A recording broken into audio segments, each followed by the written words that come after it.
Bonsoir à tous et bienvenue dans ce journal. Voici les titres de cette session d'information. Riposte contre le coronavirus, le creuset d'information et d'assistance communautaire appuie l'ORTB. L'ONG a mis à la disposition de l'Office des dispositifs améliorés de lavage de mains et des savons liquides. La situation des enfants en Afrique est toujours préoccupante et les dirigeants sont appelés à mettre en place des mesures fortes.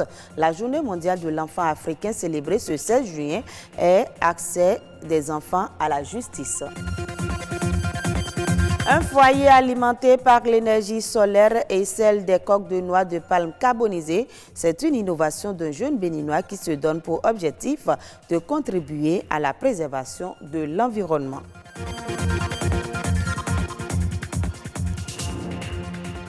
Face à la pandémie du coronavirus, les journalistes doivent faire plus attention sur le terrain, le respect des gestes barrières étant une priorité, surtout le lavage des mains. Le creuset d'information et d'assistance communautaire apporte son soutien aux professionnels des médias de l'ORTB. L'ONG SIACO a mis à la disposition de l'Office 4 dispositifs de lavage de mains. Reportage Rebecca Adagbenon, Rodrigue Babagbeto.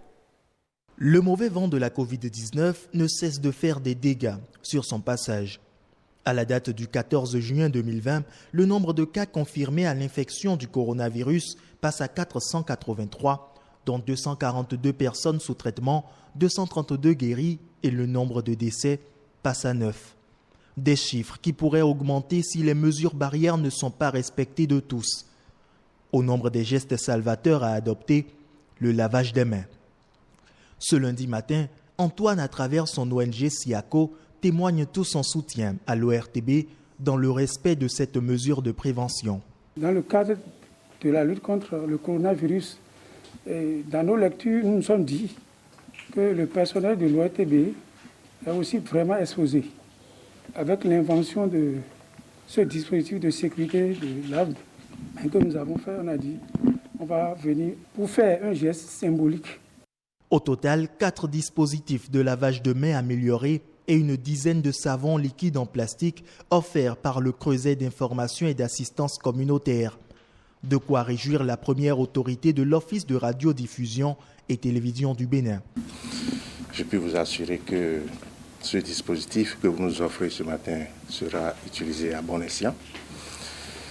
Et je vais inviter les collègues, tous les agents de l'ORTB, à l'utilisation de ces équipements, en suivant les consignes d'utilisation, bien évidemment, pour ne pas esquinter très rapidement ce dispositif.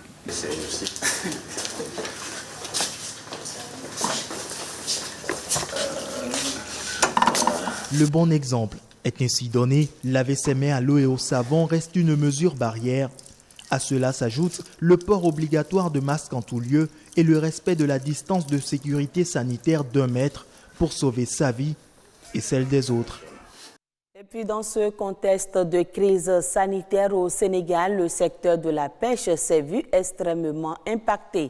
Les exportations, notamment de poissons, sont en baisse. Si cette situation profite aux revendeurs du quai de pêche de Rufisque, ce n'est pas le cas chez les mareyeurs. Ces derniers ont vu leur chiffre d'affaires diminuer. Saliou Sek. 11 heures au quai de pêche de Rufisque. À 7 heures de la journée, les pêcheurs procèdent au débarquement. De l'autre côté du quai, les mareyeurs. Babacar Samb en fait partie. L'homme exerce cette activité depuis des années. Spécialiste de la vente des poissons nobles, il ne peut plus écouler son produit dans les usines. Je vendais mon produit dans les usines. Mais depuis l'apparition du coronavirus, nous avons des difficultés à écouler nos poissons. Désormais, l'écoulement de ce produit se fait sur le marché local. Avec un prix moins cher, les mareyeurs voient aujourd'hui leur chiffre d'affaires diminuer considérablement. Le prix du poisson a chuté parce que le poisson, les dollars qui coûtaient 4 500 ou 3 500 coûtent maintenant 2 000 francs, 2 500. Hein? Donc le poisson, la vente, c'est la vente locale. Ça rend la population Donc il n'y a plus d'exploitation, donc les gens sont contents de ça. Cette situation fait l'affaire des revendeurs. À cause de la pandémie, nous achetons ces poissons dits nobles à moindre coût. Ces espèces de poissons étaient trop chères pour nous.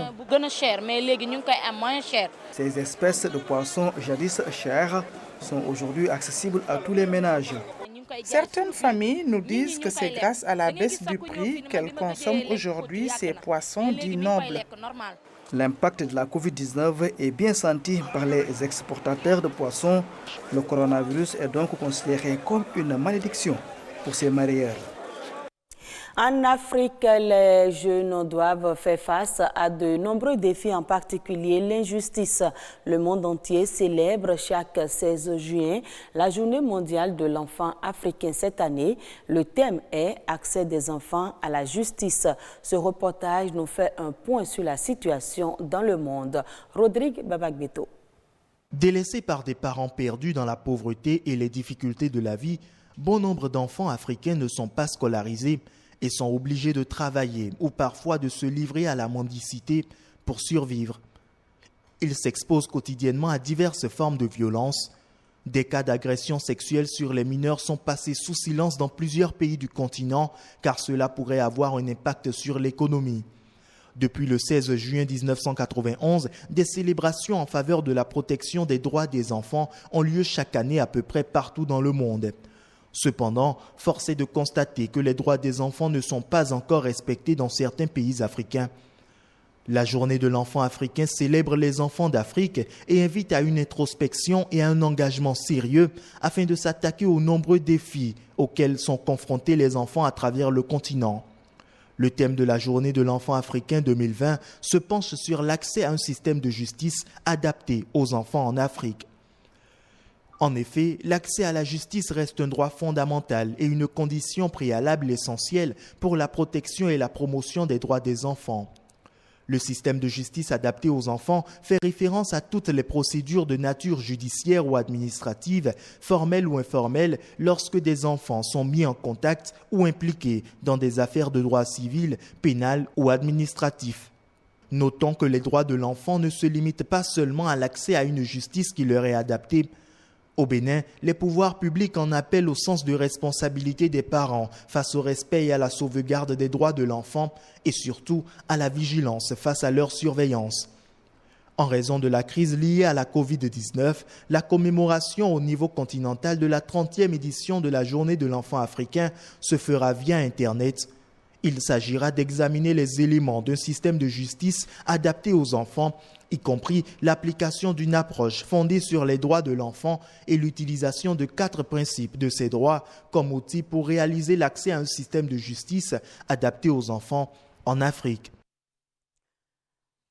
Un foyer à la fois écologique et solaire, c'est l'œuvre d'un jeune béninois résidant dans la localité d'Azové, dans le département du Koufo. Il utilise les coques de noix de palme carbonisées pour faire fonctionner le foyer. Émile Loubegnon, Simon Villon et Omolade Sani nous le font découvrir à travers cet élément.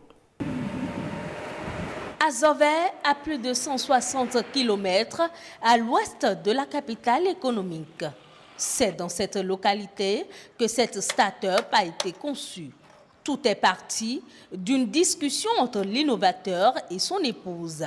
Un point financier, des dépenses effectuées en une année dans l'achat de gaz domestique et de bois de chauffe. Cet échange a permis aux deux partenaires de se rendre à l'évidence des dépenses énormes injectées dans la cuisson des aliments.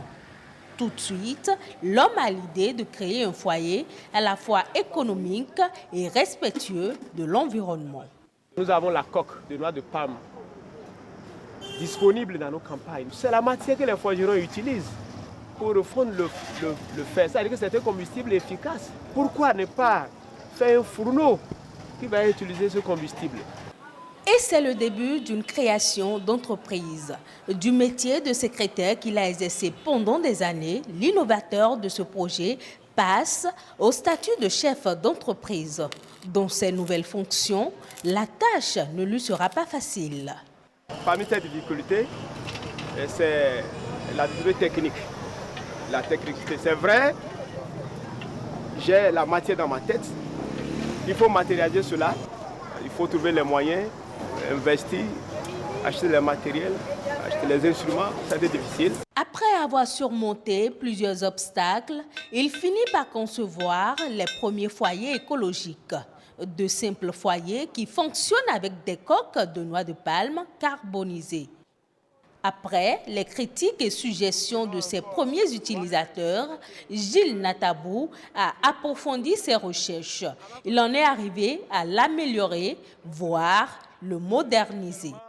Au cours de mes recherches, j'ai vu un dispositif que j'ai acheté également en ligne. Moi, je l'appelle un système de réglage.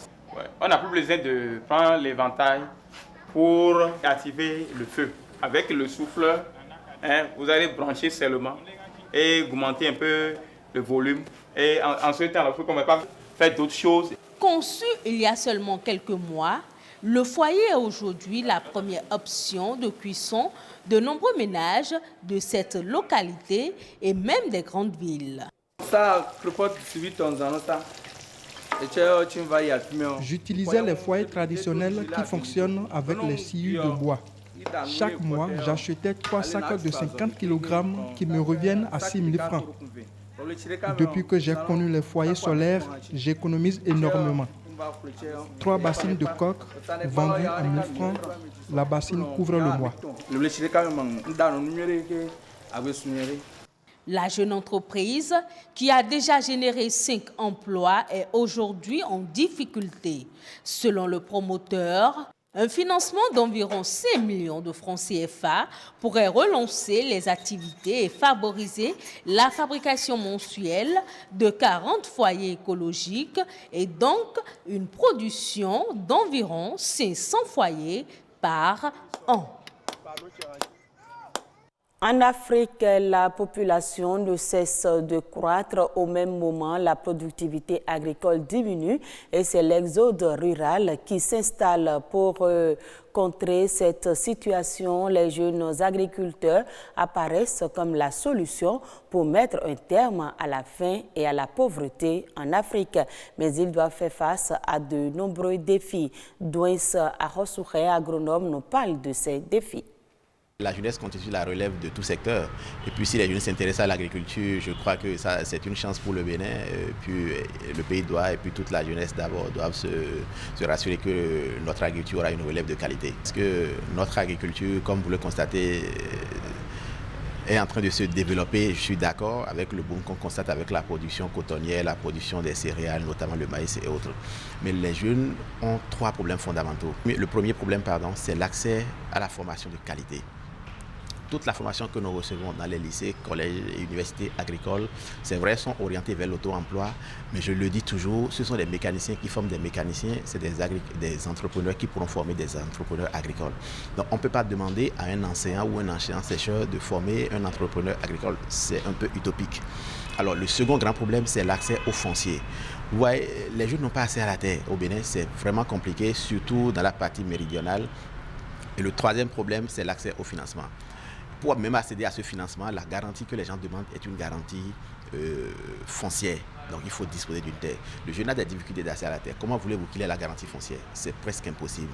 Le taux d'intérêt que pratiquent les institutions de microfinance de la place varie entre 15 et 24%. Donc aucun jeune ne pourra s'en sortir avec ce taux d'intérêt qu'on constate au niveau des IMF. Donc du coup, lorsqu'on n'arrive pas à relever donc, ce défi lié au foncier, au financement et puis à une formation de qualité, on ne pourra pas sentir tout l'effort que la jeunesse fournit aujourd'hui dans ce secteur qu'est l'agriculture. Vous voyez, récemment, le gouvernement a mis en place un fonds national pour le développement de l'agriculture. Je pense qu'on peut, dans ce fonds-là, trouver un fonds spécifique pour la jeunesse et pour l'entrepreneuriat agricole des jeunes. Si on le fait et on définit une stratégie nationale d'insertion des jeunes dans l'agriculture, je crois qu'avec un statut de jeune agriculteur, le jeune sait ce à quoi il a droit et ce à quoi il est confronté. Je crois que ça lui permettrait de mieux s'investir et puis se maintenir dans l'activité. Au Nigeria, la Société d'État du pétrole publie en ligne ses états financiers pour le compte de l'année 2018. Une mesure qui entre dans le cadre de la promesse du président nigérian de promouvoir la transparence et de lutter contre la corruption dans le secteur. Et il faut néanmoins remarquer que la société n'a pas publié de compte consolidé audité pour le groupe. Selon les autorités, la divulgation de ces documents est bonne pour la transparence et la responsabilité des acteurs. Le président Muhammadu Buhari a promis de lutter contre la corruption dans ce secteur vital en promouvant la transparence et une meilleure gestion des recettes pétrolières.